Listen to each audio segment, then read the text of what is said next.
नमस्कार, कैसे हैं आप सभी। स्वागत है आपका मेंटल स्टैटिस्टिक्स के आपके अपने इस चैनल पर। और आज के इस वंडरफुल सेशन में आप सभी का स्वागत है, जिसका इंतजार आप सभी को काफी समय पहले से था। जी हां, आज मैं आपके साथ बात करूंगा इस साल की सबसे बड़ी खुशखबरी की। वो है राजस्थान के लाखों अभ्यर्थी और साथ ही साथ राजस्थान के बाहर के उन सभी अभ्यर्थियों का जो राजस्थान में शिक्षक बनने का सपना देख रहे हैं। जी हां, राजस्थान में 31,000 रिक्तियों के लिए आवेदन पत्र मंगाए गए हैं, लेकिन ये इनडायरेक्ट है। किस तरीके से होगा अभी मैं आपको सारा समझाऊंगा। हाल ही में रीट 2021 की घोषणा कर दी गई है, जिसकी परीक्षा 25 अप्रैल 2021 को होगी।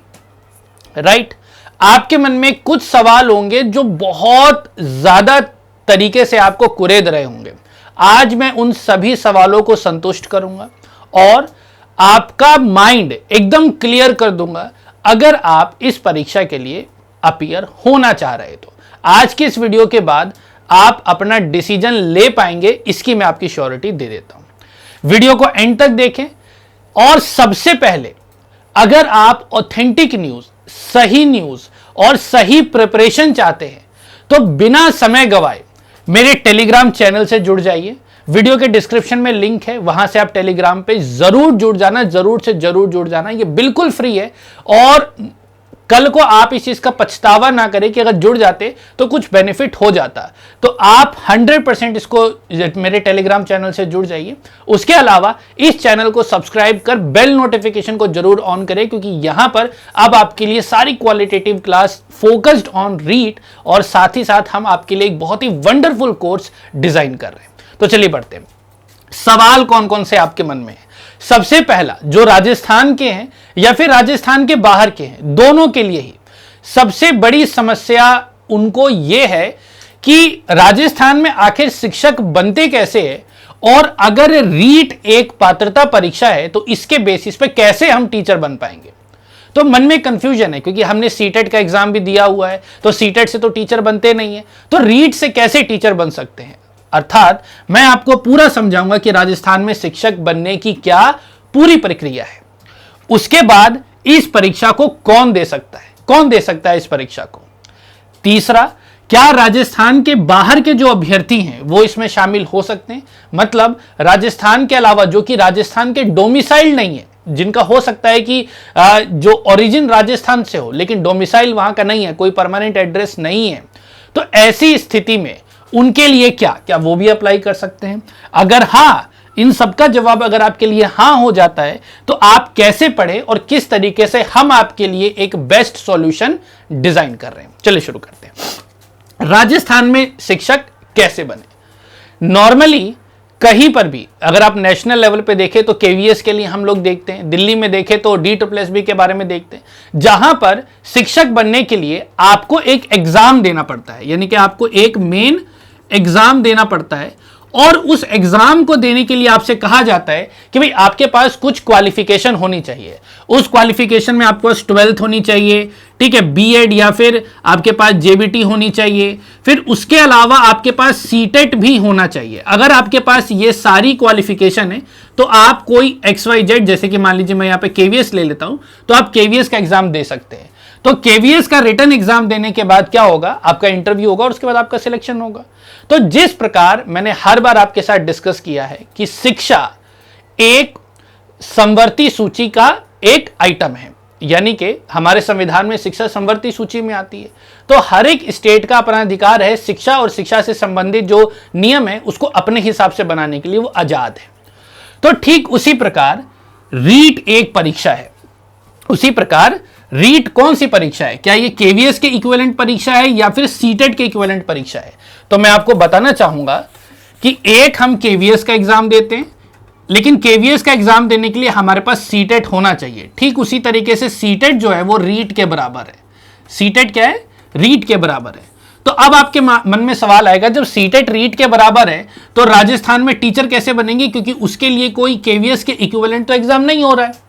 मन में जरूर सवाल उठेगा। तो इसी सवाल का जवाब यह है डियर, कि राजस्थान में शिक्षक बनने की जो प्रक्रिया है, सबसे पहला स्टेप कि आपके पास BSTC हो। बीएसटीसी या फिर डीएलएड,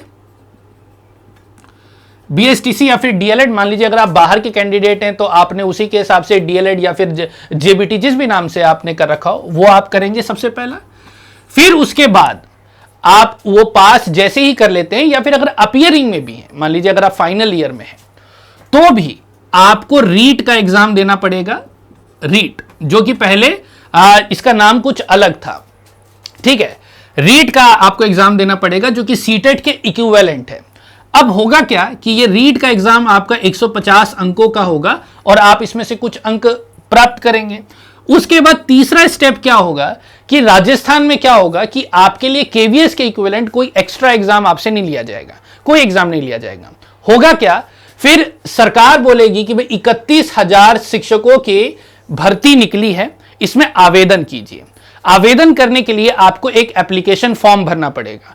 उस एप्लीकेशन फॉर्म को भरने के लिए आप लॉगिन करेंगे। लॉगिन करने के बाद जब आप डिटेल देखेंगे उसमें तो वो आपसे पूछेगा कि आपका नाम क्या है, व्हाट इज योर नेम। तो आप अपना नाम लिख देंगे, सारी डिटेल्स लिख देंगे।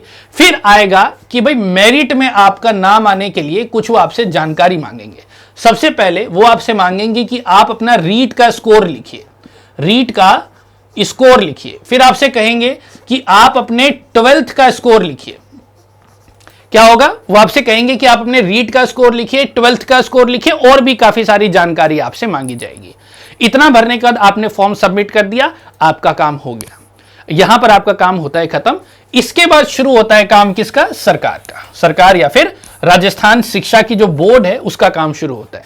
वो क्या करेगी, अब आपका रीट का स्कोर और 12th का स्कोर उनके पास चला गया है। इस बार की जो संशोधित जो क्रियाकलाप होगी उसके अनुसार आपके रीट के एग्जाम का, यानी कि रीट में जितना भी आपने स्कोर किया होगा उसका 90% वेटेज दिया जाएगा। और आपकी जो एकेडमिक्स होगी, एकेडमिक्स अब तक तो 12th स्टैंडर्ड होती थी, अभी क्या होगी वो जो पूर्ण विज्ञप्ति आएगी उसके बाद पता चलेगा। एकेडमिक्स का 10% लिया जाएगा, मतलब जितना भी आपके 12th में जितना भी आपने स्कोर किया है उसको 100 के बराबर करके 10% निकाल दिया जाएगा। और रीट का 150 में से जितना भी आपने स्कोर किया होगा उसको 100 में ला करके 90% उसका निकाल दिया जाएगा। और इन दोनों को मिला करके आपके आउट ऑफ 100 मार्क्स आएंगे, आउट ऑफ 100 मार्क्स आएंगे। अब इस 100 में से मान लीजिए आपके नंबर आते हैं 92, इस 100 में से मान लीजिए आपके नंबर आ गए 92, तो ये है आपका मेरिट का स्कोर, ये है आपका मेरिट का स्कोर। सरकार क्या करेगी, आप सभी ने फॉर्म भर दिया है, फॉर्म भरने के बाद वो इस हिसाब से एक मेरिट लगा करके एक लिस्ट लगा देगी। और लिस्ट के बाद उनको पता चल गया कि उनके पास टोटल 31,000 वैकेंसी है, तो 31,000 वैकेंसी के हिसाब से कितने बच्चे इसमें एलिजिबल हो पा रहे हैं। तो उस हिसाब से कहा गया कि भाई परसेंटेज हो गई 70%, ये कट ऑफ हो गई। ये क्या हो गई, कट ऑफ। इट मींस जिसके भी 70% से ज्यादा हो रहे हैं लिस्ट के अनुसार, यानी कि रीट और एकेडमिक्स दोनों मिलाकर के यहां पर किसी बच्चे के 92 हैं, लेकिन अगर आपके 70% से ज्यादा है तो आपके लिए खुशखबरी है, आप जाकर के अपनी काउंसलिंग करा सकते हैं। क्योंकि ऑनलाइन अपने सारी डिटेल्स भरी होंगी, भाई कौन सा डिस्ट्रिक्ट आपको चाहिए, सब चीज। फिर वो आपको बोलेंगे कि यहाँ पे आके काउंसलिंग करवाइए, अपने सारे डॉक्यूमेंट वेरीफाई करवाइए। तो आप डॉक्यूमेंट वेरीफाई कराएंगे, सारा काम होगा, नेक्स्ट प्रोसीजर में जाएगा, उसके बाद आपको अपॉइंटमेंट लेटर मिल जाएगा। तो ये है कंप्लीट प्रोसीजर राजस्थान में शिक्षक बनने का। आई होप यहां पर किसी तरह का कोई डाउट आपको नहीं होगा। फिर भी अगर कोई डाउट है तो मेरे को कमेंट बॉक्स में आप जरूर पूछना। ओके, और अब तक तो टेलीग्राम को ज्वाइन कर लिया होगा, आई होप। चलिए, पहला पॉइंट तो हमारा हो गया डबल चेक क्लियर। अब सवाल यह है कि कौन दे सकता है इसको, कौन दे सकता है। तो यहां पर रीट के अंदर होता क्या है, 2 लेवल में परीक्षा होती है, लेवल 1 और लेवल 2। लेवल 1 और लेवल 2। लेवल 1 सिंपल आप समझ जाइए कि प्राइमरी टीचर के लिए, और लेवल 2 होता है टीजीटी के लिए। पीआरटी 1 से लेके 5 और टीजीटी 6 से लेके 8, इनके लिए परीक्षा होती है, इसमें कोई डाउट नहीं है। प्रोसीजर बिल्कुल सेम है, जैसे कि मैंने आपको बताया कि अगर आप लेवल 2 से जब टीचर बनना चाहेंगे तो रीट का 90% और ग्रेजुएशन के अंक आपसे लिए जाएंगे एकेडमिक्स में। और अगर पीआरटी बनना चाहते हैं तो रीट के आपके अंक और 12th में आपने कितना स्कोर किया, इसको जोड़ करके एक रेट बनेगा। तो कौन दे सकता है, अगर आपने बीएसटीसी कर रखी लेवल 1 के लिए, अगर आपने बीएसटीसी कर रखी है या फिर आपने डीएलएड कर रखा है, मतलब डीएलएड कर रखा है, प्राइमरी टीचर वाला जो कुछ भी अगर आपने कोर्स कर रखा है तो आप लेवल 1 का पेपर दे सकते हैं। ध्यान रखिएगा, अगर आपने बीएड कर रखी है तो आप इसको नहीं दे सकते, अगर आपने नर्सरी टीचर ट्रेनिंग कर रखी है तो भी आप इसको नहीं दे सकते। ठीक है, फिर उसके बाद आता है टीजीटी। तो टीजीटी में कौन कर सकता है? जिसने भैया बीएड कर रखी हो, जिसने बीएड कर रखी है वो जो है लेवल 2 का पेपर दे सकता है। क्लियर हो गया? मन में सवाल आता है क्या अपीयरिंग कैंडिडेट भी दे सकते हैं? तो इसका जवाब है यस। अगर आप अपने फाइनल ईयर में हैं, पास हो चुके हैं तब तो है ही, लेकिन अगर आप अपने फाइनल ईयर में हैं तो आप इसके लिए अप्लाई कर सकते हैं, इन दोनों के लिए। एक सवाल उठता है क्या रीट का पेपर दे देना शिक्षक बनना है? तो इसका जवाब है नहीं, जो कि मैंने अभी आपको एक्सप्लेनेशन दी कि रीट से आपको एक स्कोर मिलता है, जब वहां पर फिर वैकेंसीज के लिए आपको अप्लाई करना पड़ेगा तो उस एप्लीकेशन के दौरान आपसे रीट के अंक पूछे जाएंगे, तो उस समय ये अंक आपके काम आएंगे। एक सवाल ये आएगा कि क्या सीटेट के बेसिस पे क्या हम वो फॉर्म भर सकते हैं? तो इसका जवाब है नहीं। अगर राजस्थान में आपको शिक्षक बनना है तो आपको रीट की परीक्षा देनी ही देनी पड़ेगी। आप किसी दूसरी परीक्षा के दम पे, या मतलब सीटेट या फिर दूसरे स्टेट टेट के दम पे वहां पर आप नहीं भर सकते। ये पॉइंट क्लियर हो गया? ठीक है, सेकंड वाला भी डबल चेक। अब क्या राजस्थान के बाहर के अभ्यर्थी शामिल होंगे? यह बड़ा इंपॉर्टेंट क्वेश्चन है और आपके मन में भी अब खलबली मच गई होगी कि मैं क्या कहने वाला हूं। तो इसका जवाब है अब तक यस। इसका जवाब है यस, राजस्थान के बाहर के कैंडिडेट भी इस एग्जाम को दे सकते हैं, लेकिन वो एलिजिबल कैसे होंगे वो मैं अब आपको समझाता हूं। अब राजस्थान में क्या है, कुछ स्टेट्स की अपनी पॉलिसी होती है अदर स्टेट के कैंडिडेट को लेकर के। जैसे हरियाणा है, हरियाणा में बाहर स्टेट के कैंडिडेट अप्लाई नहीं कर सकते। यूपी है, उसमें केवल वहां के मूल निवासी और वो कैंडिडेट जिनके पास 5 साल का डोमिसाइल है वो अप्लाई कर सकता है। ठीक उसी तर्ज पर मध्य प्रदेश और राजस्थान ने कुछ समय पहले एक स्टेटमेंट जारी किया था कि हम भी इसको लेकर के पॉलिसी बनाएंगे और बाहर के कैंडिडेट को अंदर आने से रोकेंगे। लेकिन अभी तक इस तरह की कोई पॉलिसी नहीं है, कोई पॉलिसी नहीं बनी है और ना ही इसका किसी भी तरह का रिफ्लेक्शन हमारी विज्ञप्ति में है। तो इसका मतलब ये साफ है कि हम इसके लिए अप्लाई कर सकते हैं।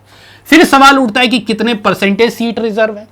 एक समय पे 50% सीट रिजर्व थी, 50% बच्चे आ सकते थे रिजर्व। अब ये रिजर्वेशन का मतलब फिक्स नहीं है, ये भी मैं आपको समझाऊंगा कि ये कैसे है। उसके बाद दूसरा आया कि भाई 5%, आज की दौर में 15 से 5% है, जो कि समय धीरे धीरे जब बीतेगा तो इसके ऊपर क्लियरिटी आएगी। राइट, तो 5% सीट आपके लिए रिजर्व है। और इस रिजर्वेशन का मतलब क्या है कि जैसे मान लीजिए कट ऑफ आती है 70%, तो इस 5% का मतलब ये नहीं है कि इसमें राजस्थान का आ ही नहीं सकता। इसका मतलब यह है कि जनरल कट ऑफ बाहर के कैंडिडेट को भी पूरा करना पड़ेगा और उस पूरी कट ऑफ में अगर आपका नाम आ जाता है देन वेल एंड गुड, अगर नहीं आता है तो कोई बात जयराम जी की, आपके लिए कोई स्पेसिफिक रिजर्वेशन नहीं है। इस रिजर्वेशन का मतलब यह नहीं कि भाई अब इसके अंदर बाहर के ही होंगे, अंदर का हो ही नहीं सकता। ठीक है, ये कॉमन है, अगर बाहर के आ गए तो आ गए, नहीं आ गए तो राजस्थान वाले आराम से कर सकते हैं। तो कुल मिला के अपॉर्चुनिटी हमको यहां पर यह मिलती है कि हमारे लिए जो कि राजस्थान के बाहर के कैंडिडेट हैं उनके लिए एक खुला और सुनहरा अवसर है कि यहां पर वो परीक्षा देकर के राजस्थान में शिक्षक बनने का सपना पूरा कर सकते हैं। मन में सवाल आएगा कि सेंटर कहां पड़ेगा, तो भैया राजस्थान स्टेट का है तो राजस्थान में ही पड़ेगा और कहीं इसका कुछ भी नहीं होगा। एवरीथिंग राजस्थान का ही होगा, राजस्थान से बाहर और कुछ भी यहां पर नहीं होने वाला। कैसे पढ़ें, पढ़ने के लिए सारी स्ट्रेटेजी मैं आपके साथ शेयर करूंगा। आपके लिए मैं एक बहुत सुंदर कोर्स डिजाइन कर रहा हूं, रेगुलर क्लासेस भी होंगी और आपके लिए स्पेसिफिक कोर्स हिंदी माध्यम में मैं आपके लिए बनाने वाला हूं। सारी जानकारी के लिए मेक श्योर कि आपने चैनल को सब्सक्राइब कर बेल नोटिफिकेशन को ऑन कर दिया है और मेरे साथ टेलीग्राम पे तो जरूर से जरूर जुड़ गए। अगर टेलीग्राम पे आप नहीं जुड़े हो तो बहुत कुछ आप मिस करने वाले हो, मैं पहले ही बोल दे रहा हूं। डिस्क्रिप्शन में लिंक है या फिर आप टेलीग्राम पे जाकर मेंटर्स 36 ये जो लिखा हुआ है ये आप सर्च करना बिना स्पेस के और चैनल को अभी के अभी ज्वाइन करो और अपने सारे दोस्तों को बोल दो कि सर आप प्रिपरेशन कराने, सर ने ठीकरा अपने सिर पर ले लिया है और वो पूरा करके ही मानेंगे। So that's all for today. Video अच्छी लगी तो इसको लाइक करना और अपने सभी दोस्तों में फैला दो। एक भी बच्चा छूटना नहीं चाहिए, अब ये जिम्मेदारी आपकी है। Now that's all for today. We'll see you next class. Till then, bye bye. नमस्कार, जय हिंद, जय भारत। कोई भी सवाल हो अपने कमेंट बॉक्स में दागिए, उसको उन सवालों को उठाएंगे और सवालों के जवाब पर एक वीडियो बनाएंगे। That's all. Bye bye.